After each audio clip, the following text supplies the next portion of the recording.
Hello everyone, welcome to NTV life. నేను మీ Ramya Chowdary. So male or female కావచ్చు, ప్రతి ఒక్కరికి మేజర్ ప్రాబ్లం హెయిర్ అయిపోయింది.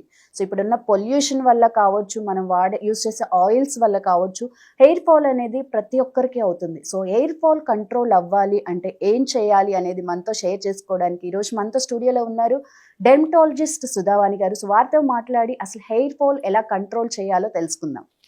Hi madam. హలో అమ్మా. Thank you for coming here. So నేను ఇందాక ఇంట్రోలో చెప్పినట్టు ప్రతి ఒక్కరికి మెయిల్ ఆర్ ఫీమేల్ కావచ్చు, మేజర్ ప్రాబ్లం హెయిర్ అయిపోయింది, ఎక్స్పెషల్లీ మేల్స్లో. సో ఆ బాల్ హెడ్ అనేది కనిపిస్తుంటే ఆక్వర్డ్గా ఫీల్ అయ్యే వాళ్ళు కూడా చాలామంది ఉన్నారు. సో అసలు హెయిర్ ఫాల్ కంట్రోల్ అవ్వాలంటే ఏం చేయాలంటారు? సో హెయిర్ ఫాల్ అనేది చాలా కామన్ ప్రాబ్లం. ఎస్. ఓకే, ఇప్పుడు మీరు అన్నట్టు ఏజ్ లిమిట్ అనేది లేదు. ఇంతకుముందు అట్లీస్ట్ మేము 10 years తర్వాత హెయిర్ ఫాల్ చూసేవాళ్ళం. ఇప్పుడు 5-6 year old కిడ్స్ని పట్టుకొచ్చి పేరెంట్స్ మా పాపకు జుట్టు ఊడిపోతుందండి అంటున్నారు. సో అంత కామన్ అయిపోయింది హెయిర్ ఫాల్ అనేది. ఒకప్పుడు అంటే హెయిర్ ఫాల్ ఎందుకు అవుతుంది, అసలు ఫస్ట్ హెయిర్ ఎందుకు పోతుంది? హెయిర్ అనేది స్టేజ్ అంటే హెయిర్ సైకిల్ అనేది ఒకటి ఉంటుంది, హెయిర్ సైకిల్ ఉంటుంది. ఈ హెయిర్ సైకిల్లో 3 phases ఉంటాయి: anagen phase, telogen phase and catagen phase అని. సో అనాజన్ ఫేజ్ అనేది గ్రోత్, సో గ్రోయింగ్ ఫేజ్, తర్వాత అది రెస్ట్ తీసుకుంటుంది, తర్వాత ఊడిపోతుంది. ఓకే. సో అనాజన్ హెయిర్ అనేది 3 months నుంచి 3 years వరకు ఉంటుంది. ఎవరికైతే 3 years ఉంటుందో they will be having long hair. Okay. లేదు అంటే షార్ట్ అనాజన్ ఉంటే షార్ట్ హెయిర్ ఊడిపోతుంది. ఎప్పుడైనా సరే for any given point of time hair అనేది ఊడిపోతూ ఉంటుంది. అప్ టు 70 హెయిర్ అనేది ఊడిపోతూ ఉంటుంది. ఈ హెయిర్ ఇంతకన్నా ఎక్కువ పోతే అంటే 100 above ఉంటే దట్ ఈస్ సిగ్నిఫికెంట్. అప్పుడు మనం చూసుకోవాలి. అందుకని ఒక్క వెంట్రుక కూడా రాకుండా ఒక రోజు కూడా ఉండదు, రాలకుండా అనేది ఉండదు. ఓకే. సో హెల్దీ హెయిర్ ఉన్న వాళ్ళకి కూడా 1-2 ఫాలో అవుతుంది. 1-2 up to 50 to 60 is normal. Okay, normal తీసుకోవాలి.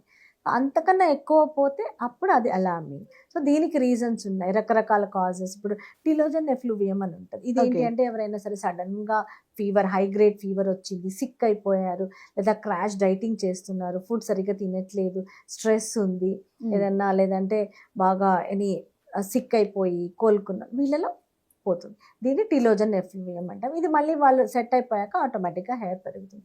కొంతమందిలో ఏమవుతుందంటే ఇలా సెట్ అవ్వకుండా ఆ హెయిర్ ఫాల్ అనేది కంటిన్యూస్గా పోతుంటుంది అనమాట. అది 6 months అయినా ఆగదు. 3 monthsలో సెట్ అవ్వాల్సింది 3 months, 6 months, 9 months హెయిర్ పోతూనే ఉంటుంది. అప్పుడు వాళ్ళకి చాలా థిన్నింగ్ వచ్చేస్తుంది. ఇప్పుడు ఇంత హెయిర్ ఉంటుంది మాకు, ఇది ఇంతే అయిపోయింది అంట. దాన్ని క్రానిక్ టీలోజన్ ఎఫ్లూవియం అంట. ఇది చాలా ఇంపార్టెంట్ ఫేజ్. ఇక్కడ ఖచ్చితంగా మెడిసిన్స్ వాడాలి, డాక్టర్ని కలవాలి. ఓకే. ఇది ఉమెన్లో కానీ మెన్లో కానీ ఉంటుంది. తర్వాత మెన్లో మీరు అన్నట్టు బాల్డ్ హెడ్. బాల్డ్ హెడ్ అనేది జెనెటిక్. ఓకే. ఓకే. సో అది వాళ్ళ జెనెటిక్, ఫెమిలియల్, ఇలా చాలా అంటే రీజన్స్ ఉంటాయి బాల్డ్ హెడ్. ఈ బాల్డ్ హెడ్ అనేది కూడా ఇప్పుడు చాలా ఎర్లీగా వచ్చేస్తాం. మనం ఇంటర్మీడియట్ నుంచే చూస్తున్నాం ఈ హెయిర్ లైన్ వెనక్కి పోవడం, రిసీడింగ్ అవ్వడం. ఇంతకుముందు 30s, 40sలో స్టార్ట్ అయ్యేది, ఇప్పుడు చాలా. పొల్యూషన్ రీజన్ అంటారా? పొల్యూషన్ వల్ల హెయిర్ ఫాల్ అయితే ఉంటుంది, కానీ బాల్డ్ హెడ్ మాత్రం జెనెటిక్ ఉంటుంది. కానీ ఈ హెయిర్ ఫాల్ అది 2 కలిస్తే ఇంకా తొందరగా more hair fall. Okay. So డెఫినెట్గా పొల్యూషన్ అంటే డైరెక్ట్గా కాకపోవచ్చు, బట్ ఇండైరెక్ట్గా పొల్యూషన్ ఎఫెక్ట్స్ హెయిర్. అది పొల్యూషన్తో హెయిర్ కూడా డ్రై అయిపోయి బ్రిటిల్ అయిపోతూ ఉంటుంది. సో సీజన్ బట్టి కూడా మనకి హెయిర్ ఫాల్ ఉంటుందా? ఎస్, డెఫినెట్గా. జనరల్గా వింటర్లో ఎక్కువ హెయిర్ ఫాల్ ఉంటుంది. వింటర్లో, అందుకే చాలా మంది వింటర్లో చాలా మంది హెయిర్ ఫాల్ కోసమే వస్తుంటారు. సో వింటర్లో ఎందుకు హెయిర్ ఫాల్ ఎక్కువ ఉంటుంది అంటే, ఒకటి డ్రై అయిపోతుంది అట్మాస్ఫియర్. ఎప్పుడైతే అట్మాస్ఫియర్ డ్రై అయిపోతుందో హెయిర్ కూడా బ్రిటిల్ అయిపోతుంది, బ్రేకేజెస్ ఉంటాయి, స్కాల్ప్ డ్రై అయిపోతుంది. దాంతోపాటు వింటర్లో ఈ టెంపరేచర్ చాలా తక్కువ ఉంటుంది కదా, సో బ్లడ్ సర్క్యులేషన్ తక్కువ ఉంటుంది. ఓకే. సో దాంతో కూడా హెయిర్ ఫాల్ ఉంటుంది. అండ్ చల్లగా ఉంది అనేసి అందరు బాగా హాట్ వాటర్తో హెడ్ బాత్ చేస్తారు. అవును. సో దాంతో కూడా హెయిర్ ఫాల్ వస్తుంది. అంటే hot water also damages your scalp. Okay. So మామూలుగా ఎంత టెంపరేచర్, ఎంత ల్యూక్వామ్ వాటర్తో చేస్తే బెటర్, కానీ హాట్ వాటర్తో చేస్తే అప్పుడు కూడా హెయిర్ ఫాల్. సో వింటర్లో we see more hair fall. Okay. So what about summer? సమ్మర్లో అంత హెయిర్ ఫాల్ ఉండదు, కానీ అంత సమ్మర్లో ఆయిలీగా ఉంటుంది, డాండ్రఫ్ ఎక్కువ అయిపోతుంది, అదర్ ప్రాబ్లమ్స్ ఎక్కువ అయిపోతాయి, సీబమ్ ప్రొడక్షన్ ఎక్కువ ఉంటుంది, వాళ్ళకి డాండ్రఫ్, ఇచ్చింగ్, ఈ ప్రాబ్లమ్స్ ఎక్కువ వస్తాయి. ఓకే. ఇప్పుడు శ్రీ స్కిన్ కేర్ క్లినిక్‌లో మనకి విజిట్స్ అనేవి మెయిల్ నుంచి ఎక్కువ పర్సెంటేజ్ వస్తుందా? ఫీమేల్ నుంచి ఎక్కువ పర్సెంట్ వస్తుందా హెయిర్ ఫాల్ విషయంలో? హెయిర్ ఫాల్ విషయంలో ఈ మధ్యలో అయితే మెన్నే ఎక్కువ వస్తున్నారు. ఎందుకంటే బాల్ హెడ్. ఓకే. సో వాళ్ళ హెయిర్ ట్రాన్స్‌ప్లాంట్ కానివ్వండి, లేకపోతే అదర్ ట్రీట్మెంట్స్ ఉన్నాయి. పీఆర్‌పీ, జీఎఫ్‌సి, తర్వాత హెయిర్ ఎక్సోజోమ్స్ అని. సో ఈ ట్రీట్మెంట్స్ కోసం ఎక్కువగా విజిట్ చేస్తూ ఉంటారు. ఓకే. ఇప్పుడు అమ్మాయిలు చూసుకుంటే ట్రెండ్ ఏంటంటే హెయిర్ మంచిగా షైనీగా అవ్వడానికి అండ్ పొడవుగా పెరగడానికి అని చెప్పేసి మనకి మార్కెట్‌లో అయితే కెరటిన్ ట్రీట్మెంట్ అని, హెయిర్ స్ట్రైట్నింగ్, పర్మనెంట్ స్ట్రైట్నింగ్ అని అండ్ ఆ తర్వాత ట్రీట్మెంట్ తర్వాత కూడా కొన్ని కొన్ని లిక్విడ్స్ అంటే షాంపూస్ కానీ, Shampoos. కండిషనర్స్ గానీ యూజ్ చేస్తున్నారు. అసలు ఆయిల్ అనేది మన స్కల్‌కి అప్లై చేయట్లేదు. సో ఈ ట్రీట్మెంట్స్ అనేవి కరెక్ట్ అంటారా? డెఫినెట్‌గా ఈ హెయిర్ స్ట్రెయిటనింగ్ ట్రీట్మెంట్స్ కానివ్వండి, లేకపోతే కెరటిన్ ఉంది. కెరటిన్ ట్రీట్మెంట్, హెయిర్ బొటాక్స్ అంటారు. యెస్. సో ఈ ట్రీట్మెంట్స్ డెఫినెట్‌గా కెమికల్స్ యూజ్ చేస్తారు. So okay. దీంతో డెఫినెట్‌గా హెయిర్ డ్యామేజ్ బట్ అవుతుంది. వాళ్ళు ప్రోటీన్‌ని మీ స్కల్‌కి ఎక్కిస్తున్నాం అని అంత చెప్తారు. చెప్పినా కూడా it's chemical. Okay. It's chemical. So డెఫినెట్‌గా హెయిర్ డ్యామేజ్ అవుతుంది. తర్వాత హెయిర్ ఫాల్ ఎందుకు ఉంటుంది? ఇఫ్ ఇట్ ఈస్ ఇప్పుడు ఎవరిని అడిగినా కూడా ఈ ట్రీట్మెంట్స్ అయితే డెఫినెట్‌గా హెయిర్ ఫాల్ అవుతుంది. ఎందుకు అంటే ఒకటి బ్రేకేజెస్ ఉంటాయి. ఓకే. తర్వాత హెయిర్ ఫాల్ కూడా ఉంటుంది. కానీ ఈ ట్రీట్మెంట్స్ తీసుకున్నాక కూడా జాగ్రత్తగా అంటే మెయింటైన్ చేస్తే you can restore your hair back. అది ఎలాగా అంటే ఒకటి ఈ ట్రీట్మెంట్స్ తీసుకున్న తర్వాత డయట్ అవన్నీ చూసుకోవాలి. హెయిర్ కేర్ అనేది చాలా important. Mask, hair conditioner and good shampoo ఇవన్నీ చాలా అవసరము. సో దాంతోపాటు ఒకవేళ హెయిర్ ఫాల్ ఎక్కువ ఉంది అంటే పీఆర్‌పీ కానీ, జీఎఫ్‌సి కానీ ఇవన్నీ కూడా తీసుకోవచ్చు. బట్ ఏదైనా కూడా ఈ ట్రీట్మెంట్స్‌తో డెఫినెట్‌గా హెయిర్ డ్యామేజ్ అయితే ఉంటుంది. Okay. Over and hair loss కూడా ఉంటుందని చెప్తారు. కానీ మేబీ బ్రేకేజెస్ వల్ల, దానివల్ల లేదు అంటే ఒక్కొక్కసారి రాంగ్ టెక్నిక్స్ వల్ల కూడా they may lose hair. Yes. Over dandruff ఉన్న వాళ్ళకి ఒక డెర్మటాలజిస్ట్‌ని కన్సల్ట్ అయితే ఎలాంటి ట్రీట్మెంట్ ఇస్తారు?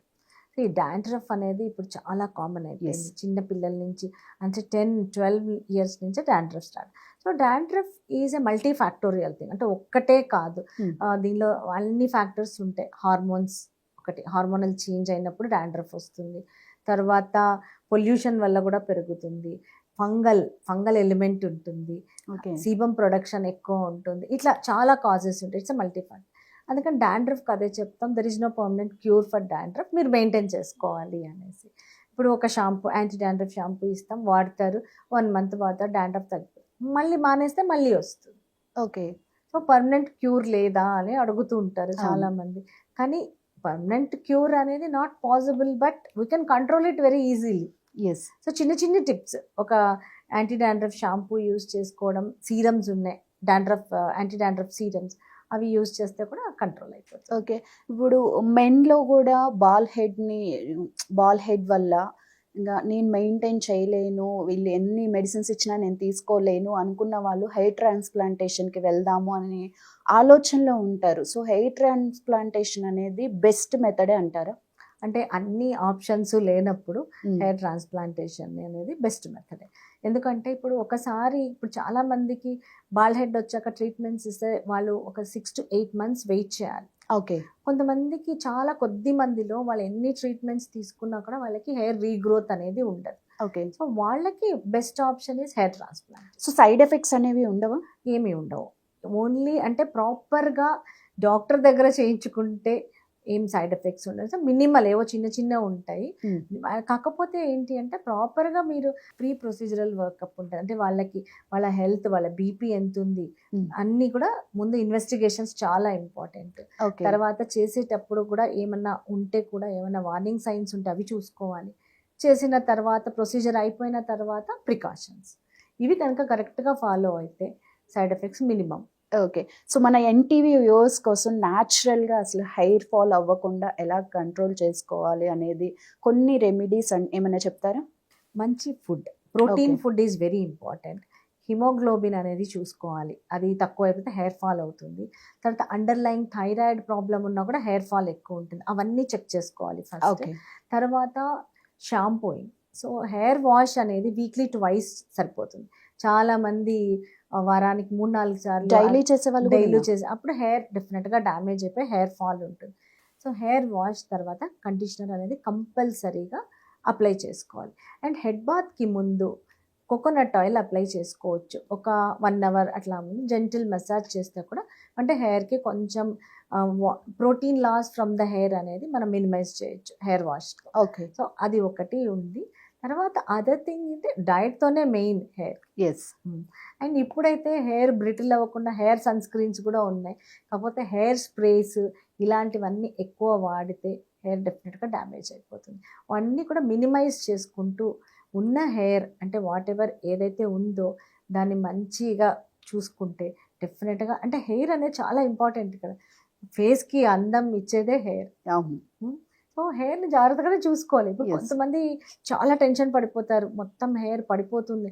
సో హెయిర్ ఫాల్ ఆపడానికి చాలా ఉన్నాయి, చాలా సీరమ్స్ ఉన్నాయి, తర్వాత చాలా ట్రీట్మెంట్స్ అవైలబుల్ ఉన్నాయి. సో న్యాచురల్ అంటున్నారు కదా మీరు, చాలామంది ఈ మందారం ఆకు, ఉసిరి, తర్వాత అవన్నీ కూడా ఇంట్లో ఏవో చేసి పెడుతూ అవునవును. ఉంటారు. బట్ అవన్నీ చాలా mild minimal thing, nothing wrong in that. But ఏదైనా సరే ఎక్కువ చేస్తేనే మళ్ళీ ప్రాబ్లం అయింది. చాలా మంది మనకి మెంతులు అప్లై చేసుకుంటారు అండ్ ఆనియన్ రసం పెట్టుకుంటూ ఉంటారు. దానివల్ల హెయిర్ గ్రోత్ అవుతుంది, హెయిర్ ఒత్తుగా ఉంటుంది అనే ఒక మిత్లో ఉంటారు. అది ఇవన్నీ అప్లై చేస్తే మనకి నిజంగా హెయిర్ గ్రోత్ అనేది ఉంటుందా? సో చాలా మంది ఇప్పుడు ఈ ఉసిరికాయలని ఏవేవో Apply అప్లై చేస్తున్నారు. చేస్తూ ఉంటారు. Mm. సో కొంచెం ఇప్పుడు మెంతులు, మందారం ఆకు ఇవన్నీ కూడా హెయిర్ స్మూత్గా అవ్వడానికి హెల్ప్ అవుతాయి, కానీ హెయిర్ గ్రోత్కి అయితే పెద్దగా యూజ్ ఏమీ ఉండవు. సో డెఫినెట్గా హెయిర్ ఫాల్ ఉంది అంటే డిఫరెంట్ సీరమ్స్ ఉన్నాయి, తర్వాత మనకి ఎగ్జోజోమ్స్ ఉన్నాయి, పిఆర్పి ఉంది. PRP is very natural. అంటే అందరూ ట్రీట్మెంట్ తీసుకోవాలని కాదు, బట్ సీరమ్స్ ఆర్ అవైలబుల్. దాంతోపాటు మంచి ఫుడ్, ప్రోటీన్, తర్వాత ఫ్రూట్స్, హిమోగ్లోబిన్ని ఇంప్రూవ్ చేసుకోవడానికి గ్రీన్ లీఫీ వెజిటబుల్స్ ఇవి తింటే హెయిర్ బాగా పెరుగుతుంది. అండ్ స్ట్రెస్ మేనేజ్ చేసుకోవాలి. ఎస్. ఈ అప్లికేషన్ కన్నా కూడా ఇవి మంచి ఫుడ్, మంచి లైఫ్ స్టైల్ డెఫినెట్గా హెయిర్ రీగ్రోత్ అనేది డెఫినెట్గా ఉంటుంది. అలా లేనప్పుడు then you can come for the treatments. Yes. Nice. Thank you madam. Thank life స్టైల్లో చిన్న చేంజెస్ చేసుకుంటే మన హెయిర్ ఫాల్ అనేది కంట్రోల్ అవుతుంది. And home remedies is fine, but major issue ఉన్నప్పుడు ఒక డెర్మటాలజీని కన్సల్ట్ అవ్వడం అనేది చాలా చాలా important. Stay tuned NTV life for new updates.